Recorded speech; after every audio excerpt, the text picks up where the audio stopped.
This podcast is brought to you by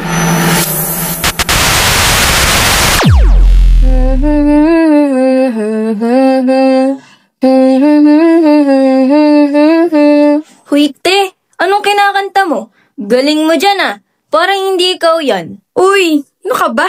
Ako lang to, kaibigan mong tunay. We, di nga.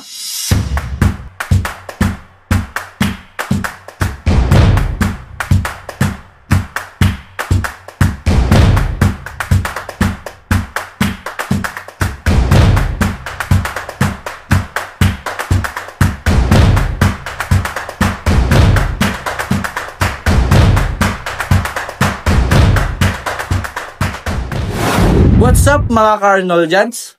Welcome back sa Tunay Bayan, where we dissect the real from the real. Ako nga pala, ang nag-iisang soft voice sa buong mundo, JM. At ako naman, ang pinaka-cute dito. Alexa, today, we're diving deep into the jungle of information. Credible versus non-credible sources. Paano nga ba natin malalaman kung fake news ang binabasa natin?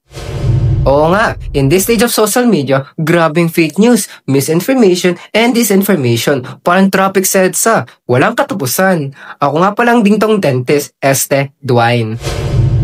Hello everyone! Ako naman ang nag-iisang maganda rito. Princess! Ready to spill the tea on how to spot those pesky lies. And I'm Jedibim, ang hinahanap-hanap ng lahat, adding a dash of common sense to the mix. So, let's get started! Fake news has become a buzzword on the internet and in news organizations worldwide. While it seems easy to understand, determining what's fake or not is difficult. Many people rely on gut feel in deciding what is credible or not. This undermines real news. Unlike fake news, real news goes through vetting by newsrooms with processes for mistakes. Editorial board and writers are disclosed. But nowadays, the term is even used to attack legitimate news organizations. Okay, let's define our terms. Ano ba ang pinagkaiba ng fake news, misinformation, at disinformation? Okay, here's the breakdown. Breakdown! Fake news is completely fabricated. Misinformation is false information but spread without the intent to deceive. Disinformation is false information spread with the intent to deceive. Gets? So parang love life lang yan. Fake love, misunderstanding, deliberate, pangloloko. Huy, Dwayne, ano ka ba? Alright! First tip, check the source. Sino nga ba ang nagbalita? Is it a reputable news organization or some random blog na walang editor? Exactly! Look for established news outlets like ABS-CBN, GMA, or the Philippine Daily Inquirer. Kung galing sa Pinoy Ako Blogspot, magduda ka na. Second, read beyond the headline. Madalas, clickbait lang yan. The headline is sensational, but the article itself is empty. Parang politicians, puro promise lang. Tumpak! And third, look at the evidence. May credible sources ba? Are there quotes from experts? Or is it just a hearsay? Hearsay, parang chismis lang yan sa kanto. Uy, nakita ko si ganito. Wala namang proof. Fourth tip, check the date. Is the article recent? Minsan kasi, lumang balita na pinupush pa rin. Parang ex mo, past is past na nga pero bumabalik pa rin. Aray ka! Wala namang personalan, te! And lastly, use your brain. If it sounds too outrageous to be true, it probably is.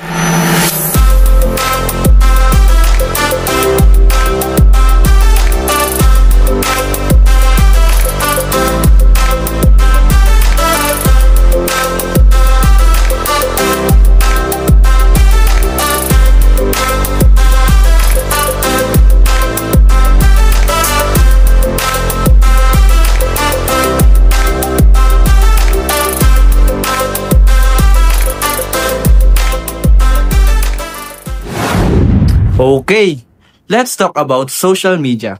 Paano natin masasala ang mga posts sa Facebook at Twitter? Paano nga ba? Paano nga ba? Paano nga ba? Paano nga ba? Paano nga ba? First, Be wary of posts that trigger strong emotions. Galit, takot, excitement.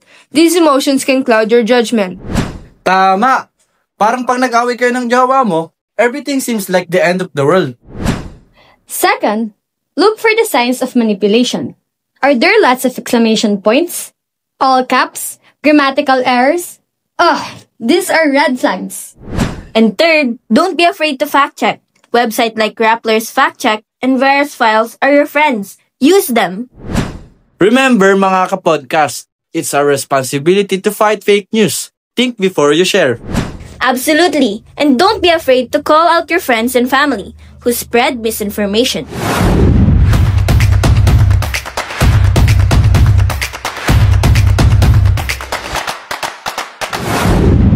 Okay, it's time for quick quiz. Let's see kung natuto kayo.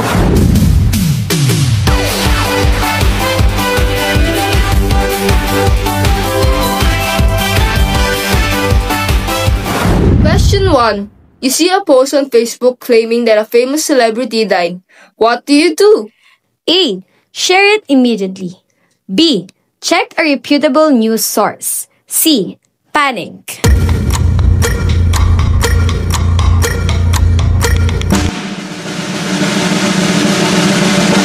And the answer is letter B. Always check a reputable news source.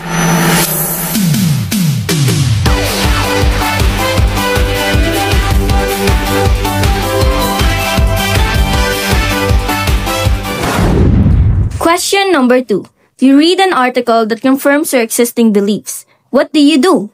A. Share it without reading. B. Question even more. C. Celebrate.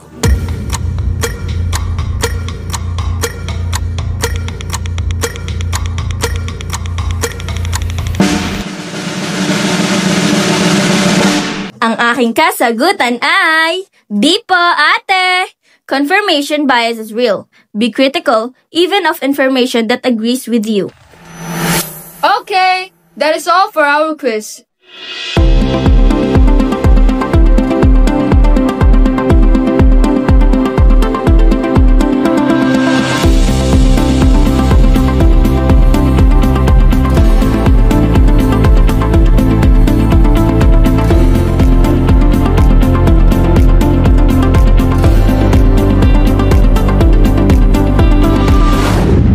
Salamat sa pakikinig. Until next time, stay informed and stay safe. Manatiling mapanuri, mapagmalasakit, at manatiling cute. Uy, tama ka na, te. So mga kapodcast, that's our guide in spotting fake news. Remember, be vigilant, be critical, and be responsible.